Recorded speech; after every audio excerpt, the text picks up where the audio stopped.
ಜಿ5 ಇರುವಾಗ ನೀವು ನಿಮ್ಮ ನೆಚ್ಚಿನ ಶೋಗಳನ್ನ ಎಂದಿಗೂ ಮಿಸ್ ಮಾಡಿಕೊಳ್ಳುವುದಿಲ್ಲ. ಅದು ಸಂಪೂರ್ಣ ಉಚಿತವಾಗಿ.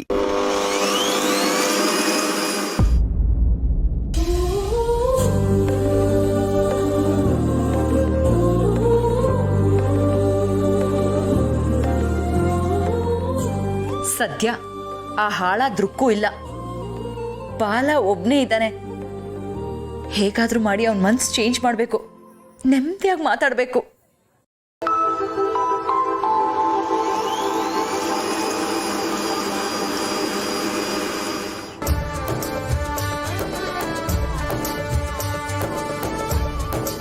ಬಾಲ, ನಾನ್ ಬಂದಿರೋದ್ ನೋಡಿದ್ರು ನೋಡದೆ ಇರೋ ತರ ಆಕ್ಟ್ ಮಾಡ್ತಿದ್ಯಾ? ಏನ್ ಬೇಕು? ನೀರು ತಗೊಂಡ್ ಕುಡಿ. ನನ್ನನ್ನು ಎಷ್ಟು ಇಗ್ನೋರ್ ಮಾಡ್ತಿದ್ಯಾ? ನಾನು ನಿನಗೆ ಅಷ್ಟೊಂದು ಬೇಡವಾದವಳ? ಬೇರೆ ಏನಾದ್ರೂ ವಿಷಯ ಇದೆಯಾ? ಹುಡುಗರು ಹೇಳೋದನ್ನ ಕೇಳಿದ್ದೀನಿ. ಅವ್ರಿಗೆ ಫಸ್ಟ್ ಲವ್ವೇ ಲಾಸ್ಟ್ ಲವ್ ಅಂತ. ಕೆಲವೊಂದ್ಸಲ ಹುಡುಗಿ ಸಿಕ್ಕಿಲ್ಲ ಅಂದ್ರೂ ಬೇರೆಯವ್ರ ಜೊತೆ ಮದುವೆ ಆದ್ಮೇಲೂ ಅವನ ಮನಸ್ಸಲ್ಲಿ ಆ ಮೊದಲನೇ ಪ್ರೀತಿ ಉಳ್ದಿರುತ್ತಂತೆ.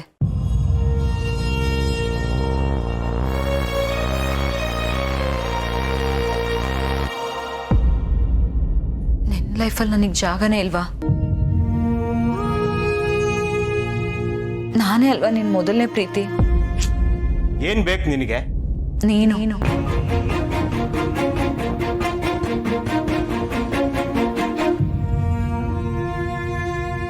ಅದಾಗಲ್ಲ.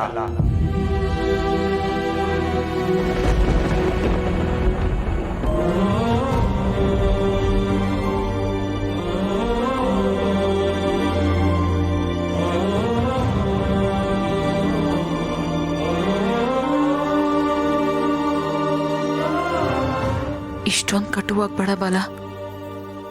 ನಿನಗೆ ಗೊತ್ತು ನಾನು ಎಷ್ಟು ಪ್ರೀತಿಸ್ತೀನಿ ಅಂತ. ಆದ್ರೂ ನನಗೆ ನೋವಾಗೋ ಥರನೇ ನಡ್ಕೋತೀಯ. ಇದು ನ್ಯಾಯನಾ? ಅಷ್ಟಕ್ಕೂ ಆ ದರ್ಶಿನಿಗೆ ರುಕ್ಕು ಹೆಸರು ಯಾಕಿಟ್ಟೆ? ಯಾಕೋ ನಿನ್ನಿಂದ ದೂರ ಹೋಗ್ತಿದೆ ಅಂತ ಅನಿಸ್ತಾ ಇದೆ ಬಾಲ. ಅದನ್ನ ತಡ್ಕೊಳಕ್ ನನ್ನ ಕೈಲಿ ಆಗ್ತಾ ಇಲ್ಲ.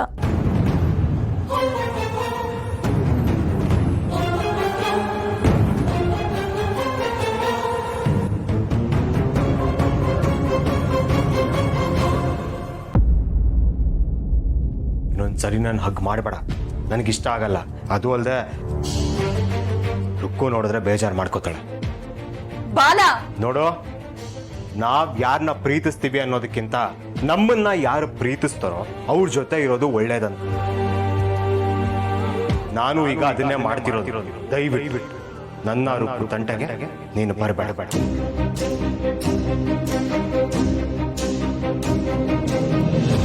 ಅವಳು ನನ್ನ ಜೀವನಕ್ಕೆ ಬಂದ ಮೇಲೆ ನನಗೆಲ್ಲ ಒಳ್ಳೇದಾಗ್ತಾ ಇದೆ.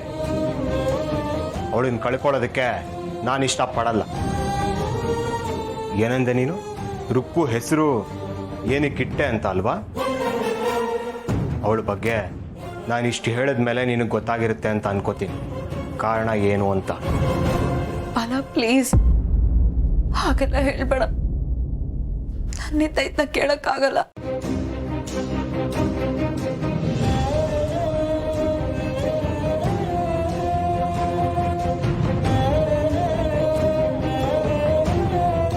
ಹೌದು ದಿವ್ಯ, ಸತ್ಯ ಯಾವಾಗಲೂ ಕಹಿನೇ. ಆದರೆ ಈ ಸತ್ಯನ ನೀನು ಒಪ್ಕೊಳ್ದೆ ನಿನಗೆ ಬೇರೆ ವಿಧಿ ಇಲ್ಲ. ನನ್ನ ಹತ್ರ ದುಡ್ಡಿಲ್ಲ ಅಂದಾಗ ನೀನು ನಡ್ಕೊಂಡ ರೀತಿಗೂ ರುಕ್ಕು ನಡ್ಕೊಂಡಿದ್ದ ರೀತಿಗೂ ತುಂಬ ವ್ಯತ್ಯಾಸ ಇದೆ. ರುಕ್ಕು ನನ್ನ ಜೊತೆ ನಿಂತಿದ್ಲು, ಆದರೆ ನೀನು ನನ್ನನ್ನು ಬಿಟ್ಟು ಇನ್ಯಾವನ ಜೊತೆನೋ ಹೋದೆ.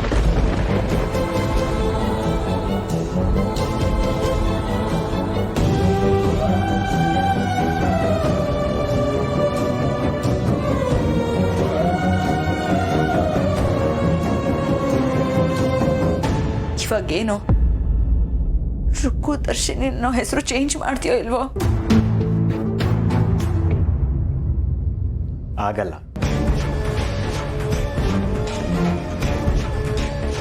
ನಾನು ನಿನ್ನ ಹೆಂಡತಿ, ಅದನ್ನ ಮರಿಬೇಡ. ಆ ಹೆಸರನ್ನ ಬದಲಾಯಿಸಿ ನನ್ನ ಹೆಸರು ಇಡು. ಆ ಬೋರ್ಡಲ್ಲಿ ಮಾತ್ರ ಅಲ್ಲ, ನಿನ್ ಮನ್ಸಲ್ಲೂ ನನ್ನ ಹೆಸರೇ ಇರಬೇಕು. ನಿನ್ ಉಸಿರಾಟದಲ್ಲೂ ನನ್ನ ಹೆಸರೇ ಇರಬೇಕು.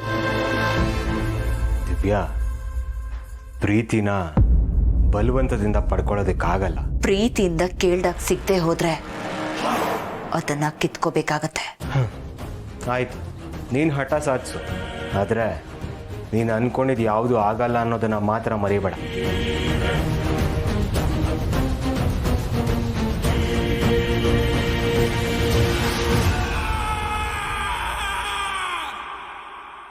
ನಾನು ಈಗೋ ಬಿಟ್ಟು ಕೇಳಿದ್ರು ಹೀಗೆ ಆಡ್ತಿದ್ಯಾ? ನನಗೆ ದಿಮಾಗ್ ತೋರಿಸ್ತೀಯ ಬಾಲ? ಆಯ್ತು, ನೀನು ನನಗೆ ಸಿಗಲ್ಲ, ಓಕೆ ಸಿಗ್ಬೇಡ. ಆದರೆ ನಂಗೆ ಸಿಗದೆ ಇರೋದು ಇನ್ಯಾರಿಗೂ ಸಿಗಕ್ಕೆ ನಾನು ಬಿಡಲ್ಲ.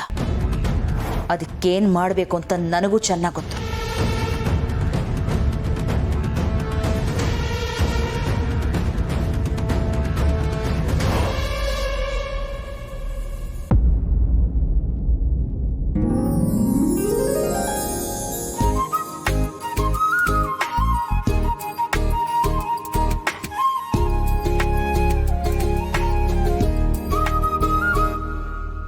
ವಾವ್ ಅಮ್ಮ, ಒಬ್ಬಟ್ಟು ಮಾಡ್ತಾ ಇದೆಯಾ? ಇಲ್ಲಿ ನಾನು ಟೇಸ್ಟ್ ಮಾಡ್ತೀನಿ. ಕೈ ಇಟ್ರೆ ಬರೆ ಹಾಕ್ತೀನಿ ಅಷ್ಟೇ. ಈಗ ಏನಮ್ಮ ನೀನು ತಿನ್ನಕ್ ಹೋದ್ರು ಹಂಗ ಆಡ್ತೀಯಾ? ಬೇರೆಯವ್ರ ಮನೇಲೆಲ್ಲ ತಿನ್ನು ಕಂದ ಅಂತ ಮುದ್ ಮಾಡಿ ಇನ್ನು ತಿನ್ನಿಸ್ತಾರೆ. ನೀನು ಇದೆಯಾ? ಮೊದಲು ಎಲ್ಲ ರೆಡಿ ಮಾಡ್ಬೇಕು, ಅಲ್ಲಿವರೆಗೂ ಸುಮ್ಮನೆ ನೋಡ್ಬೇಕಷ್ಟೇ. ಹೋಗಮ್ಮ ನೀನು ನಿಂದೊಳ್ಳೆ. ಬಿಡೂರಿತ್ತು, ಮಾಡಾದ್ಮೇಲೆಲ್ಲ ನಮ್ಗೆ ತಾನೆ. ಅಲ್ಲ ಚಿಕ್ಕತ್ತೆ, ಇವತ್ ಹಬ್ಬ ಏನು ಇಲ್ವಲ್ಲ, ಆದ್ರೂ ಯಾಕೆ ಒಬ್ಬಟ್ಟು ಮಾಡ್ತಿದ್ದೀರಾ? ಯಾಕಿಲ್ಲ, ಒಂಥರ ಹಬ್ಬ ಅಂತಾನೆ ಅನ್ಕೋ. ಹೌದಾ? ಹೇಗೆ? ನಮ್ಮ ಮನೆಗೆ ಒಬ್ರು ಸ್ಪೆಷಲ್ ಗೆಸ್ಟ್ ಬರ್ತಾ ಇದ್ದಾರೆ. ಸ್ಪೆಷಲ್ ಗೆಸ್ಟಾ? ಯಾರ್ ಚಿಕ್ಕತ್ತೆ? ದೇವೇಂದ್ರ ಅರಸ್.